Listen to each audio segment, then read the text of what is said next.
Hello friends, welcome to cinema explainer. ഇന്ന് നമ്മൾ നോക്കുന്നത് 2024 പുറത്തിറങ്ങിയ ദക്ഷിണ എന്ന് പറയുന്ന മൂവിയാണ്. സിറ്റിയിൽ ഒരുപാട് ക്രൈം ചെയ്യുന്ന ഒരു സീരിയൽ കില്ലറിനെ പിടിക്കാൻ വേണ്ടി തുടങ്ങുന്ന പോലീസുകാരിയായ നായിക. ആ അന്വേഷണത്തിനിടയിൽ നായികയ്ക്ക് തന്നെ ഒരു വലിയ പണി ആ സീരിയൽ കില്ലർ കൊടുക്കുവാണ്. അതേ തുടർന്ന് നായികന്റെ ലൈഫും കരിയറും നഷ്ടാവുന്നു. അതെന്തായിരുന്നു? അവസാനം നായിക അതിനെല്ലാത്തിനും അയാളോട് പകരം വീട്ടിയോ, ആ കില്ലറിനെ പിടിച്ച് വേണ്ട ശിക്ഷ കൊടുത്തോ, ഇങ്ങനെയുള്ള കാര്യങ്ങളെല്ലാം പറയുന്ന ഒരു ത്രില്ലർ മൂവിയാണിത്. അപ്പൊ ഇനിയും പറഞ്ഞധികം സമയം കളയുന്നില്ല, നമുക്ക് നേരെ സ്റ്റോറി നോക്കാം.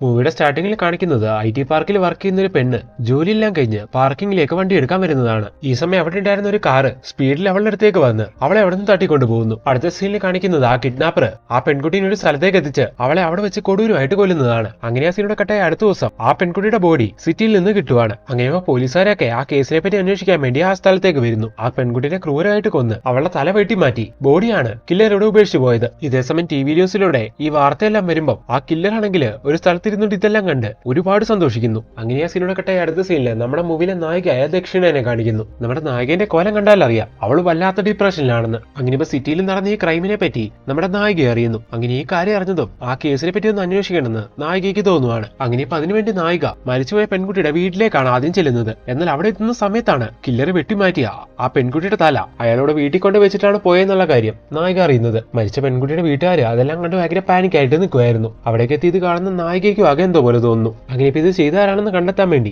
എന്തെങ്കിലും വഴിയുണ്ടോ എന്ന് നായിക ആലോചിക്കുന്ന സമയത്താണ് ഈ വീടിന് മുമ്പിലായിട്ട് ഒരു കടയുണ്ട്. ആ കടയിൽ ഒരു CCTV ഉണ്ട്. സോ അതിലെ വിഷ്വൽ വെക്കുകയാണെങ്കിൽ ആ കില്ലറിനെ കണ്ടെത്താന്നുള്ള രീതിയിൽ നായിക ഇപ്പൊ ആ കടയിൽ പോയിട്ട് ആ വിഷ്വൽസ് എല്ലാം ചെക്ക് ചെയ്യുന്നു. അങ്ങനെ അതെല്ലാം കഴിഞ്ഞ് അവൾ അവിടുന്ന് പോവുകയും ചെയ്യുവാണ്. അവിടുന്ന് കുറച്ചു നേരം കഴിയുമ്പോഴാണ് ഈ കാര്യങ്ങളെല്ലാം അറിഞ്ഞ് ആ വീട്ടിലേക്ക് പോലീസുകാർ വരുന്നത്. അങ്ങനെ ഇപ്പൊ പോലീസുകാർ നായിക അന്വേഷിച്ച പോലെ ഒരു അന്വേഷണം അവിടെ നടത്തുവാണ്. അപ്പോഴാണ് വീടിന്റെ ഫ്രണ്ടിലുള്ള കട അവർ ശ്രദ്ധിക്കുന്നത്. അങ്ങനെ ഇപ്പൊ വിഷ്വൽ എടുക്കാൻ വേണ്ടി അവർ അവിടേക്ക് ചെല്ലുന്നു. അങ്ങനെ വിഷ്വൽ ചോദിക്കുന്ന സമയത്ത് ആ കടയിലുണ്ടായിരുന്ന വ്യക്തി അപ്പൊ നേരത്തെ വന്ന് എടുത്തിട്ട് പോയ മാഡം പോലീസ് അല്ലേയും ചോദിക്കുവാണ്. നായികനെ പറ്റിയാണ് അയാൾ ചോദിക്കുന്നത്. അങ്ങനെ ഈ ചോദ്യം കേട്ടതും ഇൻസ്പെക്ടർ ചോദിക്കുവാണ് അയാളോട് ആരാണ് വന്നിട്ട് ഈ വിഷ്വൽ വാങ്ങിയിട്ട് പോയെന്ന്. അപ്പൊ അയാൾ നായിക വന്ന വിഷ്വലെല്ലാം ഇവർക്ക് കാട്ടിക്കൊടുക്കുന്നു. അങ്ങനെ നായിക വന്നതെല്ലാം കളക്ട് ചെയ്ത് പോകുന്ന ഫുട്ടേജ് എല്ലാം കാണുന്ന ഇൻസ്പെക്ടർ ആണെങ്കിൽ ഇവളാരെ ഈ കേസൊക്കെ അന്വേഷിക്കാനെന്ന് വിചാരിക്കുവാണ്. അങ്ങനെ ആ സീനിലൂടെ കട്ടായ അടുത്ത സീനിൽ നമ്മുടെ നായികനെയാണ് കാണിക്കുന്നത്. അവിടുത്തെ CCTV ഫുട്ടേജിലൂടെ ആ വീട്ടിൽ ആ പെൺകുട്ടിയുടെ തല അടങ്ങി ആ ബോക്സ് കൊണ്ടുവച്ചത് ആരാണെന്ന് നായിക കണ്ടുപിടിക്കുന്നു. അങ്ങനെ ഇപ്പൊ ആ കൊറിയർ ബോയിനെ പിടിച്ച് നല്ലോണം കുടയുന്ന സമയത്ത് അയാൾ സത്യം പറയുവാണ്. ആക്ച്വലി അയാൾ ഒരു ഡ്രഗ് അഡിക്റ്റ് ആണ്. ഒരു വ്യക്തി അയാൾക്ക് കുറെ ഡ്രഗ്സ് കൊടുക്കാന്ന് പറഞ്ഞുകൊണ്ടാണ് അയാൾ ആ കാര്യം ചെയ്തത്. ഇതെല്ലാം കേൾക്കുന്ന നായിക അപ്പൊ അത് ആ കില്ലർ ആയിരിക്കും എന്ന് വിചാരിക്കുന്നു. അയാളെ ഈ വ്യക്തിക്ക് മുൻപരിചയമൊന്നുമില്ല. ആ വ്യക്തിന്റെ അടയാളം ചോദിക്കുന്ന സമയത്ത് അയാൾക്ക് താടിയുണ്ട്, അതുപോലെ അയാൾക്കൊരു കൈയില്ലാന്നും ആ കൊറിയർ ബോയ് നായികനോട് പറയുന്നു. അതെല്ലാം കഴിഞ്ഞ് നായിക അയാളെ അവിടെ വിട്ടു പോവുകയാണ്. കുറച്ചേരം കഴിയുന്നതും പോലീസ് അയാളെ പിടികൂടുന്നു. അവരും ആ കടയിലെ വിഷ്വൽസ് വെച്ചിട്ടാണ് അയാളെ പിടികൂടിയത്. അങ്ങനെ ഇപ്പൊ പോലീസുകാർ ചോദ്യം ചെയ്യുന്ന സമയത്തും നേരത്തെ നായകനോട് അയാൾ പറഞ്ഞ ആ കാര്യങ്ങളെല്ലാം അയാൾ പോലീസിനോടും പറയുന്നു. അതുപോലെ നേരത്തെ നായിക വന്ന് ഈ കാര്യങ്ങളെല്ലാം ചോദിച്ച കാര്യങ്ങളും അയാളിപ്പോ പോലീസിനെ അറിയിക്കുകയാണ്. ഇതെല്ലാം കേൾക്കുന്ന സമയത്ത് ആ പെണ്ണ് പോലീസിന് മുമ്പ് ഇവിടെ എത്തിയോ, ഇവനോട് കാര്യങ്ങൾ ചോദിച്ചോ, അവൾ ആരായിരിക്കും, എന്തിനായിരിക്കും അവൾ ഈ കേസിൽ ഇത്ര താല്പര്യം കാണിക്കുന്നത് എന്നൊക്കെ വിചാരിക്കുന്നു. എത്രയും വേഗം എന്തായാലും നായകനെ കണ്ടെത്തി ഈ കാര്യങ്ങളെ പറ്റി അന്വേഷിക്കണമെന്നും ഇൻസ്പെക്ടർ പ്ലാൻ ചെയ്യുകയാണ്. അങ്ങനെ ഇരിക്കുന്ന സമയത്താണ് അവിടെയുള്ള ബീച്ചിന്റെ സൈഡില് ഇതേ സെയിം പാറ്റേണിൽ മറ്റൊരു പെൺകുട്ടിയുടെയും ബോഡി കിട്ടുന്നത്. ഇപ്രാവശ്യം സംഭവം അറിഞ്ഞ് പോലീസും നായികയും ഏകദേശം ഒരേ സമയത്താണ് അവിടേക്ക് വരുന്നത്. അങ്ങനെ അവിടെ നിൽക്കുന്ന സമയത്ത് ആ ആൾക്കൂട്ടത്തിനിടയ്ക്ക് ഒരു വ്യക്തിനെ നായിക ശ്രദ്ധിക്കുന്നു. അയാള് പോലീസിനെ കണ്ട് അവിടെ നിന്ന് നൈസായിട്ട് വലിയ ശ്രമിക്കുന്ന പോലെ നായികയ്ക്ക് ഈ സമയത്ത് ഫീൽ ചെയ്യുന്നു. അങ്ങനെ അയാളെ ഡൗട്ട് അടിക്കുന്നുണ്ട്. നായിക അയാളെ ഫോളോ ചെയ്യാൻ തുടങ്ങുന്നു. നായിക തന്റെ പുറകെ വരുന്നു അറിഞ്ഞതും ആ വ്യക്തിയാണെങ്കിൽ അവിടെ നിന്ന് ഓടി രക്ഷപ്പെടാൻ ശ്രമിക്കുകയാണ്. അത്യാവശ്യം പ്രായമുള്ള ഒരു വ്യക്തിയായിരുന്നു അത്. അങ്ങനെ ഇപ്പൊ നായിക അയാളുടെ പുറകെ പോകുന്ന അതേ സമയം തന്നെ നമ്മുടെ നായികനെ പോലീസുകാർ ശ്രദ്ധിക്കുന്നു. അങ്ങനെ ഇൻസ്പെക്ടർ കൂടുതലുള്ള പോലീസുകാരോട് പറയുവാണ്, ഇത് നമുക്ക് മുന്നേ അന്വേഷണം നടത്തുന്ന പെൺകുട്ടിയല്ലേ, സോ അവളെ വീടരുത് പിടിക്കണമെന്ന്. ഇത് കേൾക്കുന്ന പോലീസുകാർ അവളെ പിടിക്കാൻ വേണ്ടി പുറകെ പോകുന്നു. അങ്ങനെ ഇപ്പൊ നമ്മുടെ നായിക ആ കിളവനെ പിടിക്കാൻ വേണ്ടി അയാളുടെ പുറകെ ഓടുന്നുണ്ടെങ്കിലും അയാളെ രക്ഷപ്പെടുന്നു. അറ്റ് ദ സെയിം ടൈം നായിക റോഡ് ക്രോസ് ചെയ്യുമ്പോൾ ഒരു വണ്ടി വന്നിടിച്ച് നായികന്റെ ബോധം പോകുന്നു. ഈ സമയത്താണ് നായിക ആരാണെന്ന് ഒരു ഫ്ലാഷ് ബാക്കിലൂടെ നമ്മളെ കാണിക്കാൻ തുടങ്ങുന്നത്. ഒരു വർഷത്തിന് മുമ്പ് വിശാഖപട്ടണത്തില് നായിക ACP ആയിരുന്നു. അങ്ങനെ നായിക ഡ്യൂട്ടി ചെയ്തുകൊണ്ടിരിക്കുന്ന ഒരു ദിവസം നായികയ്ക്ക് ഒരു ഫോൺ വരുവാണ്. സിറ്റിയിലൂടെ ഓടിക്കൊണ്ടിരിക്കുന്ന ഒരു ബസ്സിന് മുകളിലായിട്ട് തലയില്ലാത്ത അവസ്ഥയിൽ ഒരു പെൺകുട്ടിയുടെ ബോഡി കിട്ടിയെന്നും പറഞ്ഞ്. അങ്ങനെ നായിക ആ കേസ് അന്വേഷിക്കാൻ തുടങ്ങുന്നു. എന്നാൽ കൂടുതലായിട്ടുള്ള തെളിവുകളൊന്നും ആ കേസിൽ നിന്ന് നായികയ്ക്ക് കിട്ടുന്നില്ല. എന്നാൽ മരിച്ച പെൺകുട്ടിയുടെ ബോഡി പോസ്റ്റ്മോർട്ടം ചെയ്യുന്ന ഡോക്ടർ പറയുവാണ് നായികനോട്, ഈ കാര്യം ചെയ്തിരിക്കുന്ന കില്ലർ ഒരു സൈക്കോയാണ്. കാരണം അത്ര കൊടൂരമായിട്ടാണ് ആ പെൺകുട്ടിനെ അയാൾ കൊന്നിരിക്കുന്നത്. അപ്പൊ നായിക റേപ്പ് അറ്റംപ്റ്റ് എന്തെങ്കിലും നടന്നിട്ടുണ്ടോ എന്ന് ചോദിക്കുന്നു. അങ്ങനെ നടന്നിട്ടില്ല എന്ന് ഡോക്ടർ പറയുന്നു. അങ്ങനെ ആ സീനോട് കട്ടെ അടുത്ത സീനില് ഒരു സൂപ്പർ മാർക്കറ്റ് കാണിക്കുന്നു. അവിടെ ഇപ്പൊ ഒരു ചെറുപ്പക്കാരൻ, ഈ വ്യക്തിന്റെ പേര് കാർത്തി എന്നാണ്. ഇവനാണ് ഈ ക്രൈം ചെയ്തുകൊണ്ടിരിക്കുന്ന പോലീസ് അന്വേഷിക്കുന്ന ആ സൈക്കോ കില്ലർ. ഇപ്പൊ ഈ സൂപ്പർ മാർക്കറ്റിലേക്ക് എത്തിയ സൈക്കോ അവിടെ ഒരു പെണ്ണിനെ ടാർഗറ്റ് ചെയ്ത് അവൾ അവിടുന്ന് സാധനങ്ങൾ വാങ്ങി പോകുന്ന സമയത്ത് അവളെ അറ്റാക്ക് ചെയ്ത് അവളെ അതേ പാറ്റേണിൽ തന്നെ കൊന്നു കളയുന്നു. അങ്ങനെ അടുത്ത സീനിലെ പോലീസുകാർക്ക് അവളുടെ ബോഡിയും കിട്ടുന്നു. അങ്ങനെ അതും പോസ്റ്റ്മോർട്ടം ചെയ്ത് കഴിഞ്ഞ് ഡോക്ടർ പറയുന്നുണ്ട് അവൾക്ക് റേപ്പ് ഒന്നും നടന്നിട്ടില്ല എന്ന്. ഒരേ പാറ്റേണിൽ ഈ ക്രൈംസ് ഇങ്ങനെ കണ്ടിന്യൂ ചെയ്ത് വരുന്ന സമയത്ത് അത് പോലീസുകാർക്ക് വലിയ പ്രഷർ ആവുന്നു. അതുപോലെ ഈ കേസിന്റെ അന്വേഷണ ചുമതലകളുള്ള നായികൻ ടീംസും മരിച്ചുപോയ പെൺകുട്ടികൾ തമ്മിൽ എന്തെങ്കിലും ബന്ധമുണ്ടോ, ആ ഒരു രീതിക്കാണോ ഈ ക്രൈം എല്ലാം നടക്കുന്നതെന്ന് അറിയാൻ വേണ്ടിയൊക്കെ ആ ഒരു രീതിക്കൊക്കെ അന്വേഷിക്കുന്നു. എന്നാൽ അങ്ങനെയൊന്നും തന്നെ അവർക്ക് കണ്ടെത്താൻ കഴിയുന്നില്ല. അങ്ങനെ ഇരിക്കുന്ന സമയത്ത് ഒരു പ്രസ് മീറ്റ് നടക്കുവാണ്. അതിൽ പങ്കെടുക്കുന്ന നായികനോട് മാധ്യമപ്രവർത്തകര് ഈ കേസിനെ പറ്റിയൊക്കെ ചോദിക്കുന്നു. അപ്പൊ ഈ കേസിൽ കണ്ടെത്തിയ കുറച്ച് കാര്യങ്ങളെല്ലാം നായിക ഇപ്പം മീഡിയാസിനോട് ഷെയർ ചെയ്യുന്നു. ഈസ്റ്റിൽ നിന്നുള്ള ഒരു പെൺകുട്ടിനെയും നോർത്തിൽ നിന്നുള്ള ഒരു പെൺകുട്ടിനെയും ആ കില്ലർ കൊന്നു കഴിഞ്ഞു. ഇനി ഒരു പക്ഷേ സൗത്തിൽ നിന്നുള്ള ഒരു പെൺകുട്ടിനെയും വെസ്റ്റിൽ നിന്നുള്ള ഒരു പെൺകുട്ടിനെയും കൊല്ലാൻ ചാൻസ് ഉണ്ട്. ഇതെല്ലാം കേൾക്കുന്ന സമയത്ത് ആ മീഡിയ പേഴ്സൺസിൽ ഒരാൾ ചോദിക്കുവാണ്, മരിച്ച ഈ പെൺകുട്ടികൾക്ക് റേപ്പ് നടന്നിട്ടുണ്ടോ എന്ന്. ഈ രണ്ട് കേസിലും അങ്ങനെ നടന്നിട്ടില്ല. മേ ബി ആ കില്ലർക്ക് ആണത്തുണ്ടാവില്ല എന്നുള്ള രീതിയിൽ നായിക ഈ സമയം സംസാരിക്കുന്നു. അങ്ങനെ നമ്മുടെ നായിക ന്യൂസ് ചാനലിലൂടെ ഈ കാര്യങ്ങളെല്ലാം പറയുന്നത് അറ്റ് ദ സെയിം ടൈം ആ കില്ലറെ കാണുന്നുണ്ടായിരുന്നു. അങ്ങനെ ടി വി ന്യൂസിലൂടെ ഈ കാര്യം കാണുന്ന ആ കില്ലർക്കാണെങ്കിൽ ആകെ ദേഷ്യം വരുന്നു. എന്ത്, എനിക്ക് ആണത്തില്ലാന്നോ? ഇത് പറഞ്ഞ അവൾക്ക് ഞാൻ വേണ്ട തിരിച്ചടി കൊടുക്കുന്നുണ്ടെന്ന് ഈ സമയം അവൻ മനസ്സിൽ പ്ലാൻ ചെയ്യുന്നു. അങ്ങനെ ആ സീനോടെ കട്ടെ അടുത്ത സീനിൽ കാണിക്കുന്നത് ആ കില്ലർ അതേപോലെ തന്നെ മറ്റൊരു പെൺകുട്ടിനെ ടാർഗറ്റ് ചെയ്ത് അവളെ ഒരു സ്ഥലത്തേക്ക് പിടിച്ചോണ്ട് വന്ന് ഒരുപാട് ദ്രോഹിക്കുന്നതാണ്. ഈ സമയം ആ പെൺകുട്ടി ആ കില്ലറിനോട് കെഞ്ചുന്നുണ്ട്, എന്നെ ദയവ് ചെയ്ത് ഒന്നും ചെയ്യില്ല, എന്നെ വെറുതെ വിടണമെന്നും പറഞ്ഞ്. ഈ സമയം കില്ലർ പറയുന്നു, നിന്നെ ഞാൻ വെറുതെ വിടാം, പക്ഷെ പകരമായിട്ട് നീ എനിക്ക് വേണ്ടി ഒരു കാര്യം ചെയ്യണമെന്ന്. അതിന് ആ പെൺകുട്ടി ഓക്കെയും പറയുന്നു. അങ്ങനെ അടുത്ത സീനിൽ കാണിക്കുന്നത് ആ പെൺകുട്ടി പോലീസ് സ്റ്റേഷനിലേക്ക് വരുന്നതാണ്. അങ്ങനെ സ്റ്റേഷനിൽ വന്നിട്ട് നായികനെ കണ്ട ആ പെൺകുട്ടി പറയുവാണ്, ഇപ്പൊ പോലീസ് അന്വേഷിച്ചുകൊണ്ടിരിക്കുന്ന ആ സീരിയൽ കില്ലർ മൂന്നാമതായിട്ട് കിഡ്നാപ്പ് ചെയ്ത പെൺകുട്ടിയാണ് ഞാനെന്ന്. അവൻ എന്നെ കൊല്ലാൻ തുടങ്ങിയ സമയത്ത് അവിടേക്ക് എത്തിയ ചെറുപ്പക്കാരൻ എന്നെ രക്ഷപ്പെടുത്തുകയാണ് ഉണ്ടായത്. ഇത് കേൾക്കുന്ന നായിക ആരാണ് ചെറുപ്പക്കാരൻ ചോദിക്കുന്നു. ഇതാണെന്നും പറഞ്ഞുകൊണ്ട് അവൾ അവിടേക്ക് കാർത്തി എന്ന് പറയുന്ന ആ സൈക്കോനെയാണ് വിളിക്കുന്നത്. അത് ഈ സൈക്കോ ആ പെണ്ണിനെ കൊണ്ട് ഇതെല്ലാം പറഞ്ഞു ചെയ്യിപ്പിക്കുന്നതാണ്. അങ്ങനെ ഇപ്പൊ സൈക്കോ ഒന്നും അറിയാത്തൊരു പാവത്തിനെ പോലെ നായികന്റെ ഫ്രണ്ടിലേക്ക് വരുന്നു. നായിക കാര്യം ചോദിക്കുമ്പോൾ ഈ പെൺകുട്ടിനെ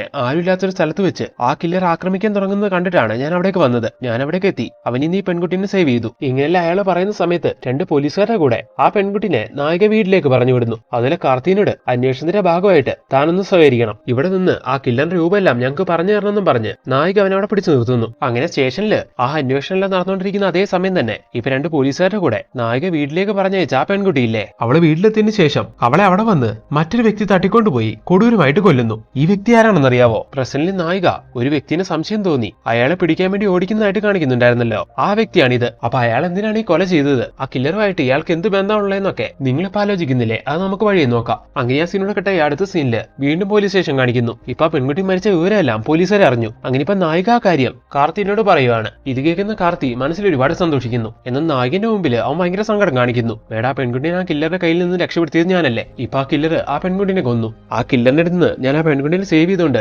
അയാൾക്ക് എന്നോടും ദേഷ്യം കാണും. സോ അയാൾ എന്നെയും കൊല്ലാൻ മടിക്കില്ല. എനിക്ക് എന്തായാലും വല്ലാതെ പേടി തോന്നുന്നു. ഇത് കേൾക്കുന്ന നായിക, എന്നീ അങ്ങനെയൊന്നും പേടിക്കണ്ട, ഒന്നും സംഭവിക്കില്ല എന്നൊക്കെ പറഞ്ഞ് അവന് ധൈര്യം കൊടുക്കുന്നു. അതെല്ലാം കഴിഞ്ഞ് അവനെ അവിടുന്ന് പറഞ്ഞു വിടുകയും ചെയ്യുവാണ്. ശേഷം രാത്രി നമ്മുടെ നായിക വീട്ടിലേക്ക് എത്തുന്നു. എന്നിട്ട് മുറിയിൽ നമ്മുടെ നായിക കുറെ നേരം ഈ കേസിന്റെ കാര്യങ്ങളെല്ലാം ആലോചിച്ചിരിക്കുകയാണ്. അതിനുശേഷം അവൾ ഉറങ്ങാൻ കിടക്കുന്നു. അങ്ങനെ അവൾ ഉറങ്ങി കുറച്ചു നേരം കഴിയുമ്പോഴേക്കും അവളുടെ റൂമിലേക്ക് ആ സൈക്കോ കാർത്തി വരുന്നു. അവന്റെ കയ്യിൽ ഒരു ക്ലോറോഫോം ഉണ്ടായിരുന്നു. അങ്ങനെ ഇപ്പൊ അതെല്ലാം നായികന്റെ മുഖത്ത് തെളിച്ച് നായികനെ പൂർണ്ണമായിട്ട് അവൻ ബോധം കെടുത്തുന്നു. ശേഷം അവൻ നായികന്റെ അടുത്തിരുന്ന്, എന്നെയാണോ നീ ആണത്തം ഇല്ലാത്തതെന്ന് വിളിച്ചത്? എനിക്ക് ആണത്തമുണ്ടോ ഇല്ലയോ എന്ന് ഞാനിപ്പോ നിനക്ക് തെളിച്ചു തരാമെന്നും പറഞ്ഞ് ബോധമില്ലാതെ കിടക്കുന്ന നായികന്റെ ഡ്രസ് എല്ലാം അവൻ റിമൂവ് ചെയ്യുന്നു. എന്നിട്ട് അവിടെ വെച്ച് അവൻ അവളെ റേപ്പ് ചെയ്യുകയാണ്. ഇതിന്റെ വീഡിയോസ് എല്ലാം അവൻ ഫോണിൽ റെക്കോർഡ് ചെയ്തെടുക്കുകയും ചെയ്യുന്നു. ആദ്യമേ തന്നെ അവൻ അവളുടെ ബോധം കെടുത്തിയോണ്ട് അവളാണെങ്കിൽ ഇതൊന്നും അറിയുന്നില്ല. അങ്ങനെ അടുത്ത ദിവസം രാവിലെ നായിക ഉറക്കം എഴുന്നേക്കുന്നു. ഈ സമയം ടിവിയിൽ ഒരു ന്യൂസ് കണ്ട് അവൾ ആകെ ഷോക്ക് ആവുന്നു. സിറ്റി ASPനെ ആ കില്ലർ റേപ്പ് ചെയ്യുന്നതിന്റെ വീഡിയോ ആയിരുന്നു അത്. ഇന്നലെ അയാളുടെ നായകനോട് അങ്ങനെയെല്ലാം ചെയ്ത സമയത്ത് എടുത്ത വീഡിയോസ് അല്ല, അയാളുടെ മുഖം കിട്ടാത്ത രീതിയിൽ, അതായത് നായകനെ മാത്രം കാണുന്ന രീതിയിൽ അയാൾ എഡിറ്റ് ചെയ്ത് പ്രസിനും മീഡിയാസിന് എല്ലാം അയച്ചു കൊടുത്തിരിക്കുകയാണ്. അതാണ് ഇപ്പോൾ പുറത്തു വന്നുകൊണ്ടിരിക്കുന്നത്. അങ്ങനെ ഇപ്പൊ ഇതെല്ലാം കാണുന്ന സമയത്ത് നായിക ആകെ ഷോക്കായി പോവാണ്.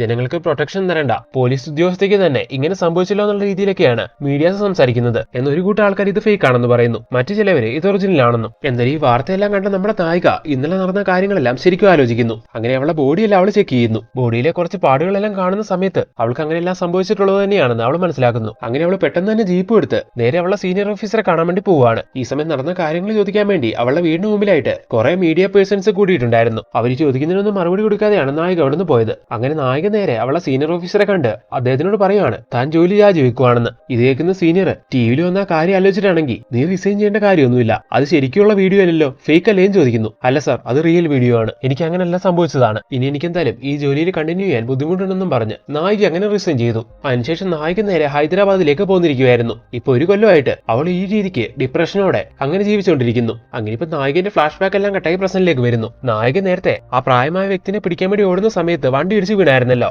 ആ സമയം നായികന്റെ പുറകെ വന്ന പോലീസുകാര് നായകനെ അവിടെ നിന്ന് ആശുപത്രിയിൽ എത്തിച്ചായിരുന്നു. ഇപ്പൊ ഒരു നായകന്റെ ഫ്ലാഷ് ബാക്ക് എല്ലാം അറിഞ്ഞു. അങ്ങനെ നായിക ഒരു പോലീസുകാരിയായിരുന്നു അറിഞ്ഞ സമയത്ത് നായിക പണ്ട് അന്വേഷിച്ചുകൊണ്ടിരുന്ന അതേ പാറ്റേണിലുള്ള കേസുകളാണ് ഇപ്പൊ നടക്കുന്നതെന്ന് അറിഞ്ഞിട്ട് നായിക അത് അന്വേഷിക്കാൻ വേണ്ടിയാണ് ഇത്ര ഇൻട്രസ്റ്റ് കാണിച്ചതെന്നല്ല അറിഞ്ഞിട്ട് ഇപ്പൊ ആ കേസിന്റെ എല്ലാം ചുമതലയുള്ള ആ പോലീസ് ഉദ്യോഗസ്ഥ നായകനെ തെറ്റിദ്ധരിച്ചാല് നായകനോട് ക്ഷമ ചോദിക്കുന്നു. അതുപോലെ നിങ്ങൾ നിങ്ങളതായ രീതിയിൽ കേസ് അന്വേഷിച്ചോളൂ, അത് ഞങ്ങൾക്കൊരു സഹായമായിരിക്കുമെന്ന് ഇൻസ്പെക്ടർ നായകനോട് പറയുന്നു. അങ്ങനെ നായകൻ വീണ്ടും ആ കേസ് അന്വേഷണമായിട്ട് മുന്നോട്ട് പോകുന്നു. അങ്ങനെ ഈ അടുത്തല്ലാതെ ഇതേ പാറ്റേണിലുള്ള കേസുകൾ റിപ്പോർട്ട് ചെയ്തിട്ടുണ്ടോ എന്ന് നായിക അന്വേഷിക്കുന്ന സമയത്ത് ഹൈദരാബാദിൽ തന്നെയുള്ള മറ്റൊരു സ്ഥലത്തെ ഇതുപോലത്തെ ഒരു കേസ് ഫയൽ നായികയ്ക്ക് കിട്ടുന്നു. അങ്ങനെ അന്ന് ആ കേസ് അന്വേഷിച്ച ഒരു പോലീസ് ഉദ്യോഗസ്ഥന്റെ അടുത്തേക്ക് എന്ന് നായിക അതിനെപ്പറ്റി അന്വേഷിക്കുന്നു. അപ്പൊ അയാൾ അതിനെപ്പറ്റി നായകനോട് പറയാൻ തുടങ്ങുവാണ്. ഏകദേശം 10-15 കൊല്ലം മുമ്പാണ് ആ കേസ് നടക്കുന്നത്. ആ സമയത്ത് സ്റ്റേഷൻ എസ് ഐ ആയിരുന്ന എന്റെ അടുത്തേക്ക് ഒരു സ്ത്രീ വന്നു പറഞ്ഞു അവരൊരു വ്യക്തി റേപ്പ് ചെയ്തു എന്ന്. അങ്ങനെ ആ രീതിക്ക് ആ സ്ത്രീ കംപ്ലൈന്റ് വന്നുകൊണ്ട് അയാളെ പറ്റി ഞങ്ങൾ അന്വേഷിച്ചു. അങ്ങനെ അയാളെ കണ്ടുപിടിക്കുകയും ചെയ്തു. അയാളെ അറസ്റ്റ് ചെയ്ത് കൊണ്ടുവരാൻ വേണ്ടി ശ്രമിച്ച സമയത്ത് അയാൾ ഞങ്ങളോട് ഒരുപാട് പ്രശ്നം ഉണ്ടാക്കി. അങ്ങനെ അയാൾ ഒരുപാട് മർദ്ദിച്ചാണ് അയാളെ പിടികൂടി ഞങ്ങളെ സ്റ്റേഷനിലേക്ക് കൊണ്ടുവന്നത്. എന്നാൽ അയാളെ റേപ്പ് ചെയ്ത സ്ത്രീ ഒഫീഷ്യലായിട്ട് കേസ് കൊടുത്ത അത് അവരുടെ ജീവിതത്തിനും ബാധിക്കുന്നുണ്ട്, അങ്ങനെ വേണ്ടാന്ന് പറഞ്ഞു. അതുകൊണ്ട് ഞങ്ങൾ വേണ്ട രീതിയിൽ അയാളെ കൈകാര്യം ചെയ്ത് വിട്ടു. എന്നാൽ ദേഷ്യം കൊണ്ട് അയാൾ എന്താ ചെയ്തെന്നറിയാവോ? ഈ എസ് ഐന്റെ വീട്ടിലേക്ക് എത്തി എസ് ഐനെ ആക്രമിച്ച് എസ് ഐനെ കെട്ടിയിട്ട് എസ് ഐന്റെ ഭാര്യനെ അയാളെ കൺമുമ്പിൽ വെച്ച് റേപ്പ് ചെയ്തു. അതിലൊരുപാട് ദേഷ്യം വരുന്ന എസ് ഐ ആണെങ്കിൽ ഇനി അയാളെ വെറുതെ വിട്ടുവിടാന്ന് വിചാരിച്ച് അയാളെ എൻകൗണ്ടർ ചെയ്യാൻ തീരുമാനിക്കുന്നു. അങ്ങനെ അതിനുവേണ്ടി അടുത്ത ദിവസം തന്നെ അയാളെ പിടികൂടി ഒരു സ്ഥലത്തേക്ക് കൊണ്ടുവന്ന് കയ്യിൽ വിലങ്ങ് വെച്ച് അയാളെ ഒരു സ്ഥലത്ത് ലോക്ക് ചെയ്യുന്നു. എന്നാൽ ഈ സമയം ഈ കാര്യങ്ങളെല്ലാം അറിഞ്ഞ് അയാളുടെ മകൻ അവിടേക്ക് വന്ന് വിലങ്ങ് വെച്ചിരിക്കുന്ന അയാളുടെ കൈ മുറിച്ചു മാറ്റി അയാളെ അവിടെ നിന്ന് രക്ഷപ്പെടുത്തി കൊണ്ടുപോയി. അങ്ങനെ അന്ന് മിസ്സായതാണ് അവർ രണ്ടുപേരും. ഇന്നേ വരെ പോലീസിന് അവരെ കിട്ടിയിട്ടില്ല.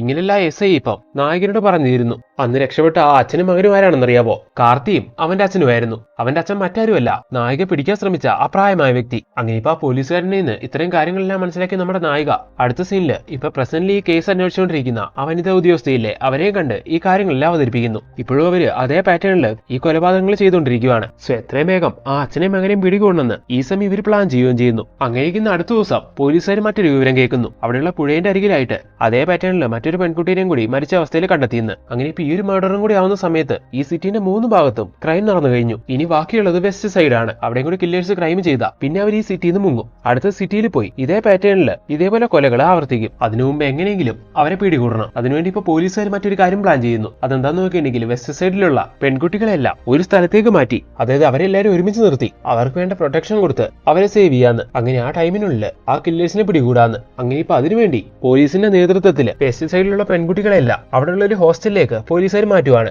ഇതേസമയം കാർത്തിയുടെ അച്ഛനെ കാണിക്കുന്നു. വെസ്റ്റ് സൈഡിലുള്ള പെൺകുട്ടികളെല്ലാം പോലീസുകാർ ഇങ്ങനെ സേഫ് ആക്കി ആ ഹോസ്റ്റലിലേക്ക് മാറ്റി തറഞ്ഞിട്ട് അയാളാണെങ്കിൽ ഈ കേസിന്റെ ചുമതലയുള്ള ആ വനിതാ ഉദ്യോഗസ്ഥനെ തന്നെ ട്രാപ്പിലാക്കാന്ന് വിചാരിക്കുന്നു. അവരെ കൊല്ലാന്ന് വിചാരിക്കുന്നു. അങ്ങനെ ഇപ്പൊ അവരെ ആക്രമിക്കുന്ന സമയത്ത് കറക്റ്റ് ആയിട്ട് അവിടേക്ക് നമ്മുടെ നായിക എത്തുവാണ്. അങ്ങനെ ഇപ്പൊ നമ്മുടെ നായിക കാർത്തിന്റെ അച്ഛനെ എടുത്തിട്ട് കൊടയുന്നു. അങ്ങനെ അയാളെ അവിടെ നിന്ന് അറസ്റ്റ് ചെയ്ത് ലോക്കപ്പിൽ കൊണ്ട് അടയ്ക്കുന്നു. എന്നിട്ട് നായിക അയാളോട് അയാളുടെ മകനായ കാർത്തിനെ പറ്റി ചോദിക്കുവാണ്. അവൻ എവിടെയുണ്ടെന്ന് എനിക്കറിയത്തില്ല, പക്ഷെ എന്തൊക്കെയാണെങ്കിലും പ്ലാൻ ചെയ്ത പോലെ വെസ്റ്റ് സൈഡിലുള്ള ഒരു പെണ്ണിനെ അവനിന്ന് കൊന്നിരിക്കുമെന്ന് അയാൾ ഉറപ്പിച്ചു പറയുന്നു. ഇത് കേട്ട് ദേഷ്യം വരുന്ന നായിക അയാളെ കുറെ തല്ലുന്നു. അറ്റ് ദ സെയിം ടൈം ഇപ്പൊ ആ ലേഡീസ് എല്ലാം കഴിഞ്ഞുകൊണ്ടിരിക്കുന്ന ആ ഹോസ്റ്റൽ കാണിക്കുന്നു. ഇപ്പോഴാണ് ഒരു ട്വിസ്റ്റ് കാണിക്കുന്നത്. ആ പെണ്ണുങ്ങളുടെ കൂട്ടത്തില് പെൺവേഷം കെട്ടി സൈക്കോ കില്ലറായ ആ കാർത്തിക് ഉണ്ടായിരുന്നു. അതെ, അവിടെയുള്ള സ്ത്രീകളെല്ലാം പോലീസ് ഈ രീതിക്ക് അവിടേക്ക് മാറ്റി തറഞ്ഞിട്ട് ചെയ്യാൻ ഉദ്ദേശിച്ച കാര്യം ചെയ്യാൻ വേണ്ടി ഈ ഒരു വേഷത്തില് അവൻ ഇവിടേക്ക് വന്നതാണ്. ഇത് പോലീസോ മറ്റാരും അറിഞ്ഞിട്ടില്ല. അങ്ങനെ പാതിരാത്രി ആവുന്ന സമയത്ത് ആ ഹോസ്റ്റലിന്റെ വാർഡനെ തന്നെ കാർത്തി ടാർഗറ്റ് ചെയ്യുന്നു. അങ്ങനെ തക്കം കിട്ടുമ്പോൾ അവളെ ആക്രമിച്ച് കൊല്ലാൻ വേണ്ടി അവൻ ശ്രമിക്കുവാണ്. എന്നാൽ ഈ സമയം കറക്റ്റ് ആയിട്ട് അവിടേക്ക് നമ്മുടെ നായികയും കേസിന്റെ ചുമതലയുള്ള ആ ഉദ്യോഗസ്ഥയും വരുന്നുണ്ട്.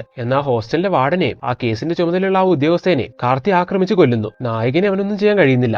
അവനെ പിടിക്കാനായിട്ട് നായിക ഒരുപാട് ശ്രമിക്കുന്നുണ്ട്. എന്നാൽ അവൾക്ക് അവനെ കിട്ടുന്നില്ല. അതിനു മുമ്പേ അവൻ അവിടെ നിന്ന് രക്ഷപ്പെട്ടും പോകുന്നു. അങ്ങനെ ഇതിലൊരുപാട് ദേഷ്യം വന്ന് നമ്മുടെ നായിക എന്താ ചെയ്യുന്നതെന്ന് നോക്കിയിട്ടുണ്ടെങ്കിൽ അടുത്ത സീനിൽ നേരെ ലോക്കപ്പിലുള്ള അവന്റെ അച്ഛന്റെ അടുത്തേക്ക് ചെല്ലുന്നു. എന്നിട്ട് അയാളുടെ ഫോണിൽ നിന്ന് അയാളെ കൊണ്ട് കാർത്തിനെ വീഡിയോ കോൾ ചെയ്യിക്കുവാണ്. അങ്ങനെ അവൻ കോൾ എടുക്കുന്ന സമയത്ത് കണ്ടില്ലേ, നിന്റെ അച്ഛന്റെ അവസ്ഥ ഇപ്പൊ ഇതാണ്. എത്രയും വേഗം ഞാൻ പറയുന്ന സ്ഥലത്തേക്ക് നീ വന്നില്ലെങ്കിൽ നിന്റെ അച്ഛനെ ഞാൻ കൊല്ലുമെന്ന് നായിക ഇപ്പൊ അവനെ ഭീഷണിപ്പെടുത്തുന്നു. അങ്ങനെ നായകന്റെ ഭീഷണിയെ തുടർന്ന് നായിക വിളിച്ച സ്ഥലത്തേക്ക് അവൻ വരുവാണ്. അങ്ങനെ അവൻ വരുന്ന സമയത്ത് അവന്റെ മുഖം കണ്ട് നായിക ആകെ ഷോക്കാവുന്നു. കഴിഞ്ഞ വർഷം കില്ലർ തട്ടിക്കൊണ്ടുപോയ പെൺകുട്ടിയെ സേവ് ചെയ്തു എന്നും പറഞ്ഞ് അന്ന് ആ പെൺകുട്ടിനെയും കൊണ്ട് എന്റെ അടുത്ത് വന്ന ആള് നീയല്ലേ? ഇങ്ങനെ നായിക ചോദിക്കുന്ന സമയത്ത് അന്ന് ആ പെൺകുട്ടിനെ തട്ടിക്കൊണ്ടുപോയ കില്ലറായിരുന്നു ഞാൻ. നിങ്ങളെ തെറ്റിദ്ധരിപ്പിക്കാൻ വേണ്ടിയാണ് അന്ന് ഞാൻ അങ്ങനെ ഒരു നാടകം കളിച്ചതെന്ന് അവൻ പറയുന്നു. അതേപോലെ ആ സമയം നിന്നെ റേപ്പ് ചെയ്ത് നിന്റെ ജീവിതം തകർത്തത് ഞാനാണെന്ന് അവൻ തുറന്നു പറയുന്നു. ഇത് കേൾക്കുന്ന സമയത്ത് നായികയ്ക്കാണെങ്കിൽ വല്ലാതെ ദേഷ്യം വരുവാണ്. അപ്പൊ നായിക അവനൊരു വീഡിയോ കാട്ടിക്കൊടുക്കുന്നു. അതെന്താന്ന് നോക്കിയിട്ടുണ്ടെങ്കിൽ നായിക ഓൾറെഡി കാർത്തിന്റെ അച്ഛനെ നേരത്തെ കൊല്ലുന്നുണ്ടായിരുന്നു. അതിന്റെ വീഡിയോ ആയിരുന്നു അത്. അങ്ങനെ ഇപ്പൊ ഇത് കണ്ട് ആകെ പൊളിയുന്ന അവനാണെങ്കിൽ നായികയായിട്ട് ഫൈറ്റ് ചെയ്യാൻ വേണ്ടി വരുന്നു. എന്നാൽ അവൻ ചെയ്തു കൂട്ടിയ കാര്യങ്ങളെല്ലാം സഹിക്കാനാവാതിരിക്കുന്ന നമ്മുടെ നായികയാണെങ്കിൽ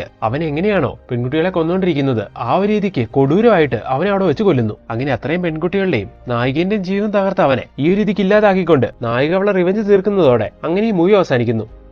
അപ്പോൾ ഫ്രണ്ട്സ്, എങ്ങനെയുണ്ടായിരുന്നു ഈ മൂവി? നിങ്ങൾക്ക് എല്ലാവർക്കും ഈ മൂവി ഇഷ്ടമായോ? ഈ മൂവി നിങ്ങൾക്ക് ഇഷ്ടമായിട്ടുണ്ടെങ്കിൽ തീർച്ചയായിട്ടും ഞങ്ങളുടെ ചാനൽ സബ്സ്ക്രൈബ് ചെയ്ത് ഞങ്ങളെ സപ്പോർട്ട് ചെയ്ത് കൂടെ നിൽക്കണം. ഇനി ഞങ്ങൾ ഇതുപോലത്തെ പുതിയ വീഡിയോസ് ആയിട്ട് നിങ്ങളുടെ മുമ്പിലേക്ക് വരുന്നതായിരിക്കും. Then thank you so much for watching this video.